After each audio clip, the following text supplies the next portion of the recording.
বর্ষা মৌসুমের শুরুতেই চট্টগ্রাম মহানগরীর বায়েজিদ ফৌজদার হাট লিংক রোডে ঝুঁকিতে থাকা সেই ১৬ পাহাড়ে ধস শুরু হয়েছে।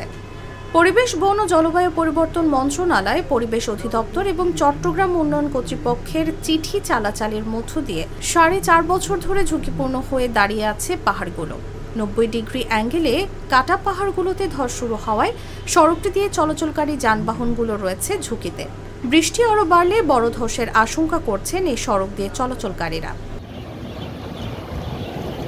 সরেজমিনে বায়েজিদ ফৌজদার লিংক রোডে গিয়ে দেখা যায় চলতি বর্ষা মৌসুমের শুরুতেই পাহাড়গুলোর অনেক স্থানে ধসে পড়েছে।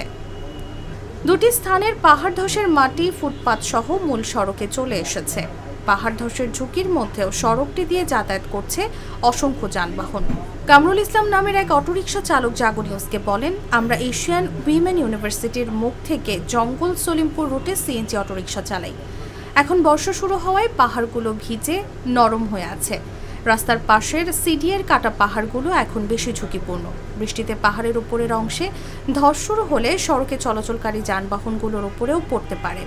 এ বিষয়ে সিডিএর প্রধান প্রকৌশলী কাজী হাসান বিন সাউন্স জাগো নিউজকে বলেন, ২০২০ সাল থেকে প্রায় ৪.৫ বছর ধরে ৯০ ডিগ্রি অ্যাঙ্গেলে কাটা পাহাড়গুলো ঝুঁকিপূর্ণ অবস্থায় আছে।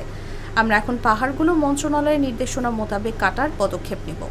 এরই মধ্যে পাহাড় কাটার বিষয়ে পরিবেশ অধিদপ্তর যে জরিমানা করেছে সেটির বিষয়ে আপিল বোর্ডের সিদ্ধান্ত অনুযায়ী ৫ কোটি টাকা সরকারি কোষাগারে জমা দেওয়া হয়েছে।